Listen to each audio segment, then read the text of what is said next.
People ask what gives me hope. Well, the answer is right here.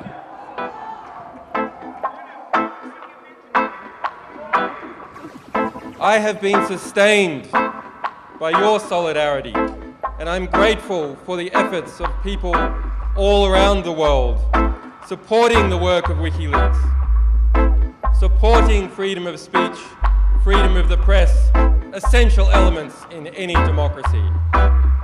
And to journalists who continue publishing the truth in face of persecution, prosecution and threat, who take journalism and publishing seriously, because it is from the revelation of truth that all else follows.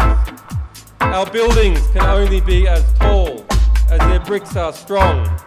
Our civilization is only as strong as its ideas are true. When our buildings are erected by the corrupt, when their cement is cut with dirt, when pristine steel is replaced by scrap, our buildings are not safe to live in. And when our media is corrupt, when our academics are timid, when our history is filled with half-truths and lies, our civilization will never be just. It will never reach to the sky. Our societies are intellectual shanty towns. Our beliefs about the world and each other have been created by the same system that has lied us into repeated wars that have killed millions. You can't build a skyscraper out of plasticine, and you can't build a just civilization out of ignorance and lies. We have to educate each other. We have to celebrate those who reveal the truth and denounce those who poison our ability to comprehend the world that we live in. The quality of our discourse is the limit of our civilization. But this generation has come to its feet and is revolutionizing the way we see the world. For the first time in history, the people who are affected by history are its creators. And for other journalists and publications, your work speaks for itself, and so do your war crimes. I salute those who recognize the freedom of the press and the public's right to know, recognized in the Universal Declaration of Human Rights, recognized in the First Amendment of the United States. We must recognize that these are in danger and need protection like never before. If you ever see spin that suggests otherwise, note this corruption of journalism, and then go to justiceforassange.com for the full facts. Tell the world the truth, and tell the world who lied to you.